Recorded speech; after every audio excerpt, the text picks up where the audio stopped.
الشيطان الرجيم.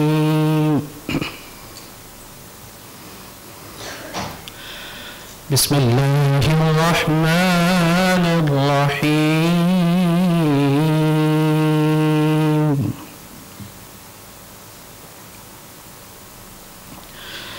يا أيها الذين آمنوا لا تأكلوا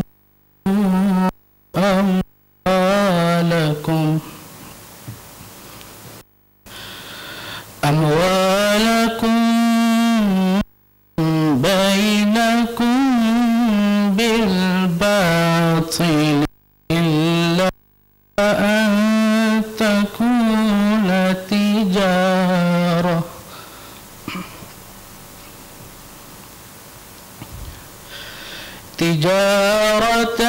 عن تراض منكم لا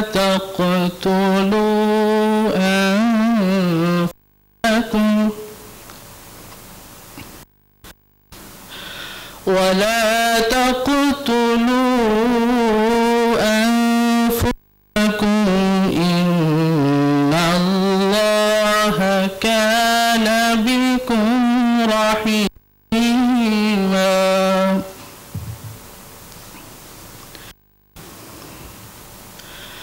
ومن يفعل ذلك عدوانا وظلما فسوف نصليه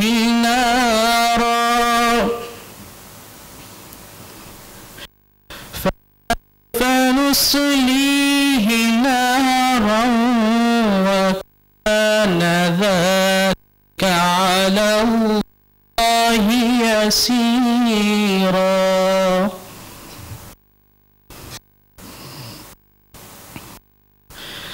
إن تجتنبوا ما تنهون عنه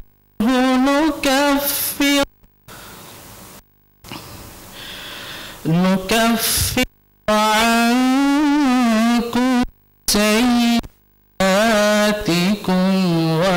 وندخلكم مدخلا كريما.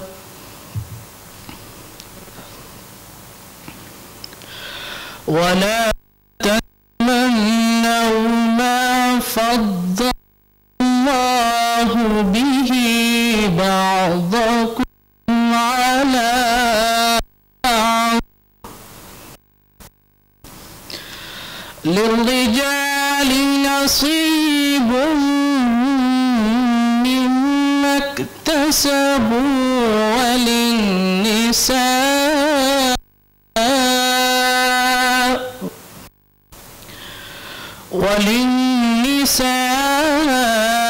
نصيب مما اكتسبوا.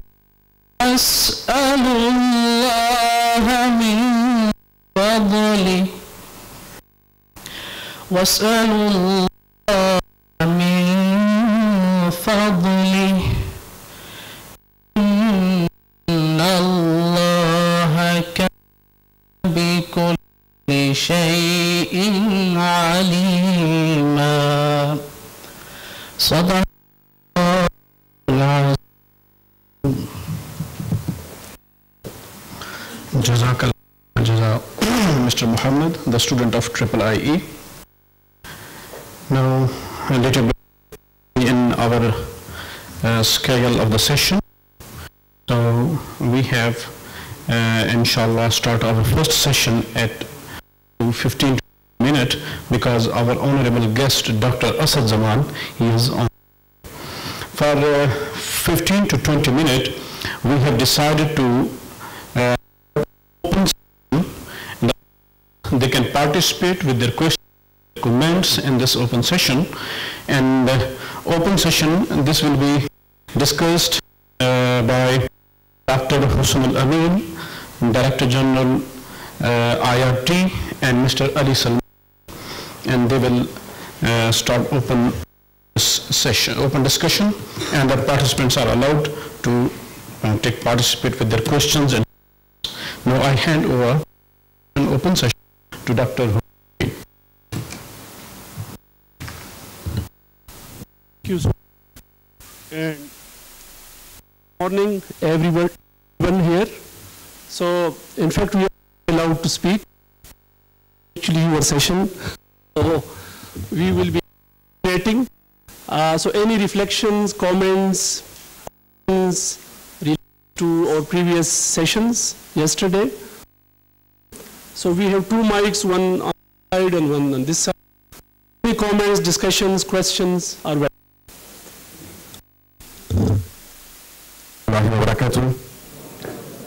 I wanted to make a commentary on the ayat of Quran that you just read, because it's the heart of everything we need to discuss.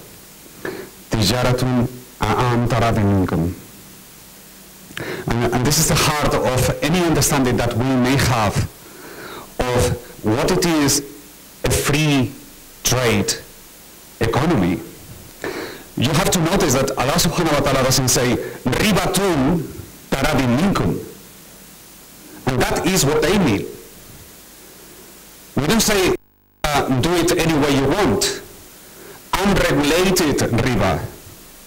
What we are saying is trade has to be unregulated. And on the basis of that is the distinction between Islam and the way of the kuffar and capitalism. So do not be mistaken by the words free trade economy or free market economy. They don't even understand the word market. They don't understand the word trade. What they mean is leave the corporations and allow the banks to globalize the world, to operate any way they want. And Islam stands firmly against this capitalist society that has taken over the world, and we are the only ones with the given by Allah to stand firm against capitalism and to say to them, your plague of 200 years ends up here in Pakistan because we don't want you anymore.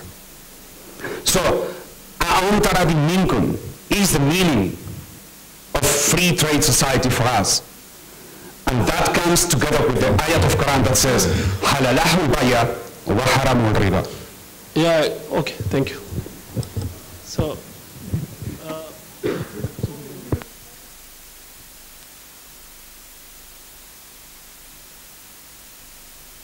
that much. So then we come to our learned scholars. So anything, any questions, any comments, but please be brief.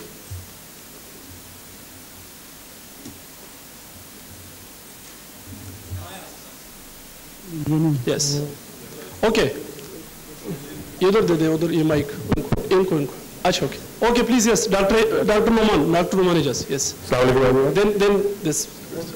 Yeah. Just a simple comment. Yesterday when the conference started, everyone was saying that Islamic finance has taken up the lead and financial institutions are more popular as compared to Islamic economics. And I think a part of our conference title is open markets. So I think that it's because of it's driven by the markets. If financial institutions have taken the lead, in this case, it's entirely market driven. If we want to, present ourselves as Islamic economists, then we have to actually make ourselves more acceptable to the market, to the mainstream subject, which is called economics, neoclassical economics, right? So we can't go on with the wholesome rejection of the entire subject, which has been recently the approach that all of the neoclassical economics is wrong, which is not entirely true, to be honest. So that's my comment, that we should be more looking into the market-driven possibilities of how to make Islamic economics more popular.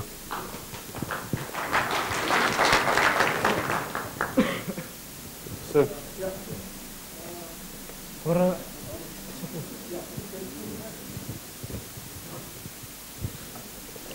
Assalamu alaikum wa rahmatullahi wa barakatuhu. Yes, dear respect teachers, doctors, good morning. So now we invited different scholars from different places.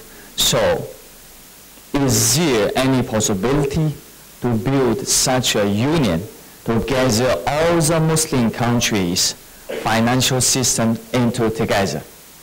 We as a great Jamaat, we do know the importance of gathering strength. So, with the great chance of nowadays, can we be together again like the Khalifa's time, like the great union's time, or re-establish the glory of our time of Muhammad sallallahu alayhi wasallam and the time of our four great Khalifas? Can we re-establish such great country not only in place difference but also in emotion, mind fields? That's my question. Thank you. We will certainly pass on your proposal to OIC, inshallah. And let's see then.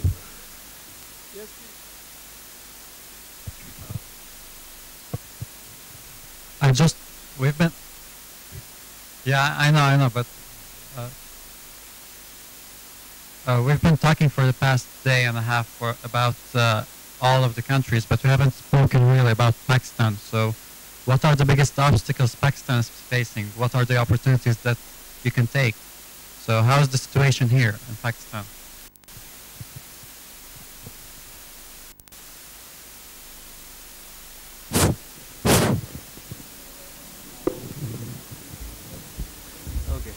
Just brief comment. I'm going to, because this is will be a different discussion. But you mean the question is on the economic situation in Pakistan? Yeah. So, well, Pakistan is sort of a low to middle income country right now, and it has experienced some growth in last few years. A major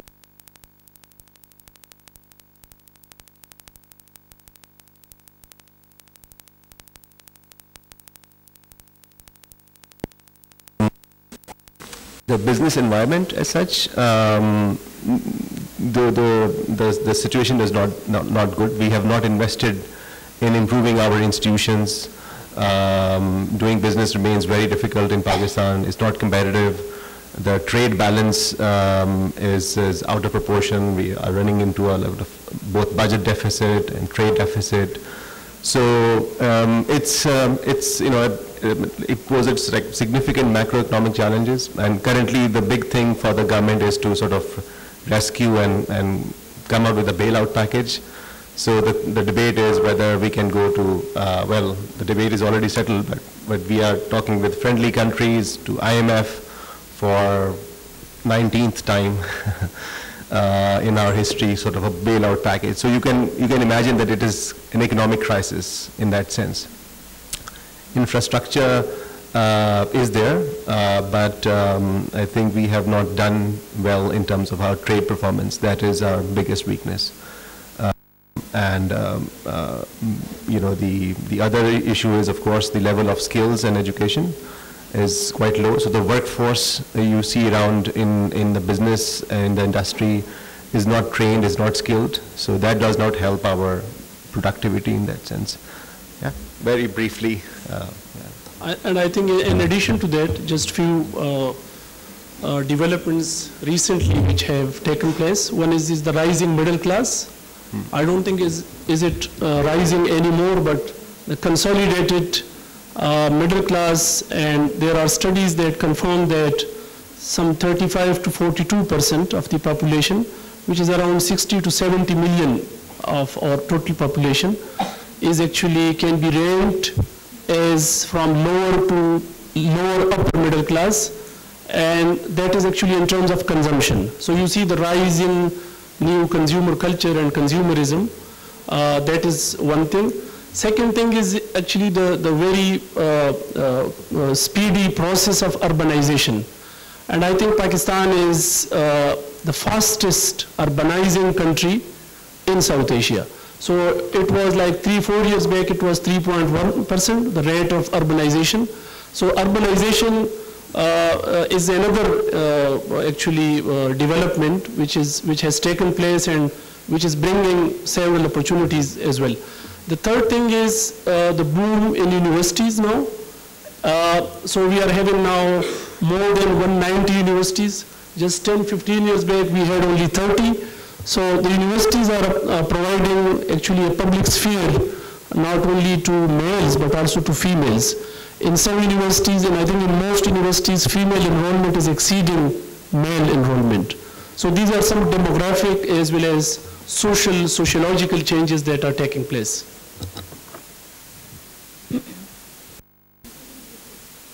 So I have a question from both of you, Sir Ali and Sir Husnul Amin, that since you people are working on Islam and liberty, with the Islam and Liberty Network, and we are also observing that from last at least 10 years, Islamic economics, Islamic banking and finance is discussed on academic levels. Different conferences in the world are there, even in UK, and there are so many other countries where Islamic banking is now there. They are also working on it.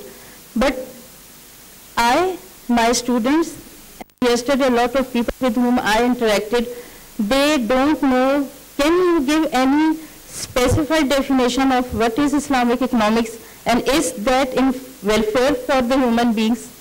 Thank you. This is an interesting question which will be taken up in the next section.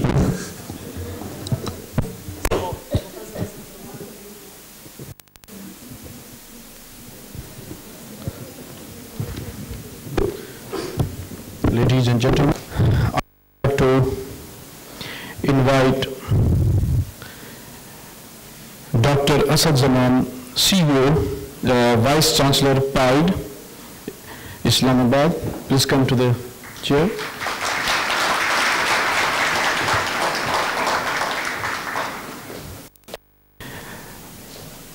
Mr. Ali Salman, CEO, Islam and Liberty Network Malaysia.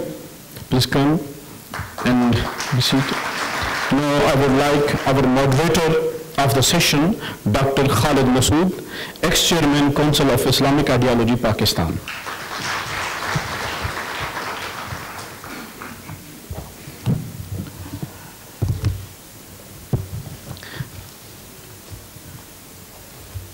Ladies and gentlemen, I'm going to brief introduction of my honorable guests. Dr. Asad Zaman, he is a Pakistani professor, economist and social scientist. He is currently Vice Chancellor of the Pakistan Institute of Development Economics, Islamabad. Previously, he was Director General of International Institute of Islamic Economics, IIE, International Islamic University, Islamabad. My other honorable guest, Mr. Ali Salman, he is an economist and public policy expert. He is a founding member of Islam and Liberty Network, and currently Mr. Ali Salman is based in Malaysia, where he heads Institute for Democracy and Economic Affairs and Islam and Liberty Network for Education. And the other honorable guest, Dr. Khalid Masood, he is presently an ad hoc judge of the Sharia Appellate Bench, Supreme Court of Pakistan. He has formerly held different positions in Pakistan and abroad. He has also published extensively on Islamic law, contemporary issues and trend in the Muslim societies. So this is the short introduction of our honorable guests. Now I hand over the session to the moderator of the session, Sir Dr. Khalid Masood. Bismillahirrahmanirrahim. I have been given the task of moderator, and I'm wondering, in Pakistan, moderation and moderate have been very, if not controversial, at least a lot of difference of opinion. And I also want to clarify that my role is not of moderating within or between the two extremists. No, not at all. And also the title is Islamic Economics and Open Markets. I don't think that these are two extreme ends of modern economy. No, I think what this session will attempt to look at the different interpretations and different responses to the challenge of modern economy, especially open market, and to see how Islamic economics has been progressing to meet this challenge. Let me start with this happy note that among the Islamic sciences, while other sciences are still trying to find their way and there is a lot of struggle in front of them, Islamic economics has luckily got not only popular in Muslim economics but also in the modern other financial institutions and financial markets. This gain is also a good tiding, but also it offers us a new challenge also. Are we being accepted? Does it mean that Islamic economics on its own principles is being accepted, or we are being accepted because we have given them a new window to operate? I go back to thinking of Islamic economics and the rise of Islamic economics with the seerah of the Prophet, and that's how I look at it, that when Prophet claimed his prophethood or told the people that I'm sent as a prophet, he did not perform or did not call for a miracle like other stories of the prophets. He offered his own life of 40 years. And he asked the people, what do you think about his life that he has spent among them? And they said, we found you Sadiq and Ameen, truthful and trustful and trustworthy. And these are the two values that guide us not only in Islamic economics, but also Islamic politics and also in view of Islamic interfaith dealings and all that. And I think what we should note is that the seerah of the Prophet is the model that has been given to us. So in the Quran and Sunnah, although they are the sources, but the seerah is the guiding principle to understand the Quran and also the practice of the Prophet.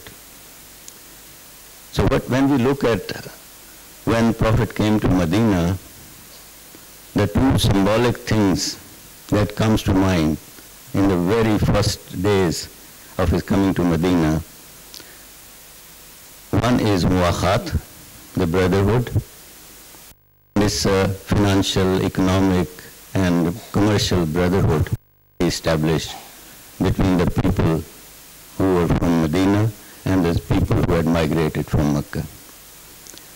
And this was a not only symbolic but also very pragmatic, because coming from Mecca, these people were skillful traders, and in Medina it was more an agricultural economy that was there. So it was synthesis of these two economies, but also to start entrepreneurship, investment.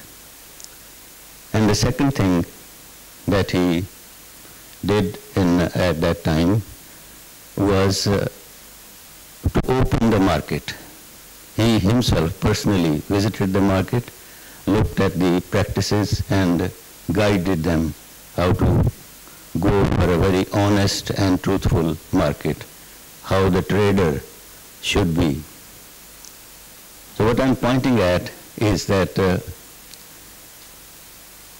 the Islamic principles that were introduced into the contemporary current testing practice.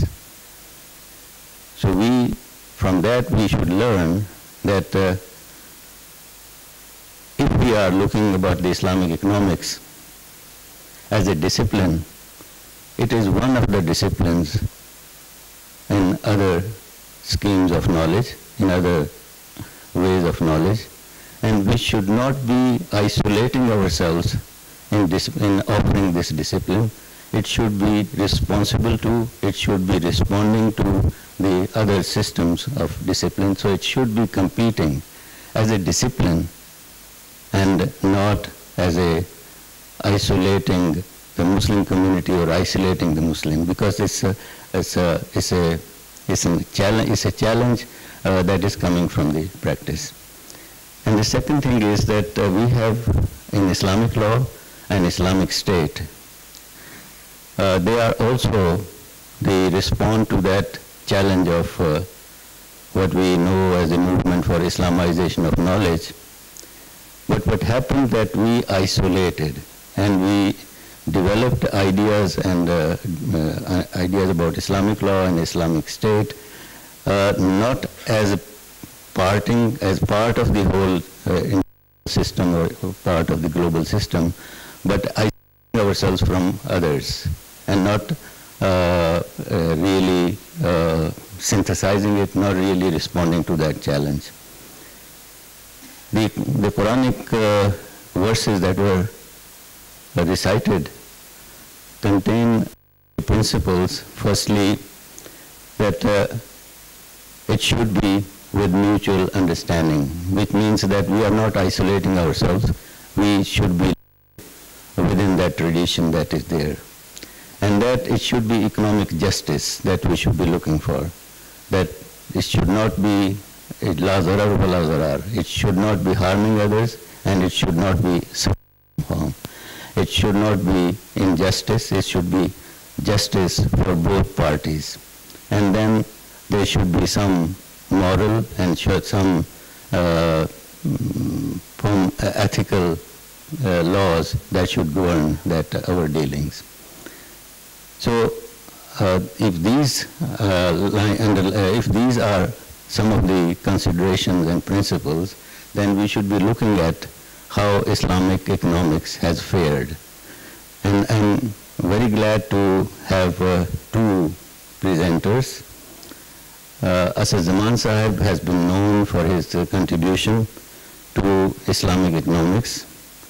He has published extensively and has his own views also, but he has a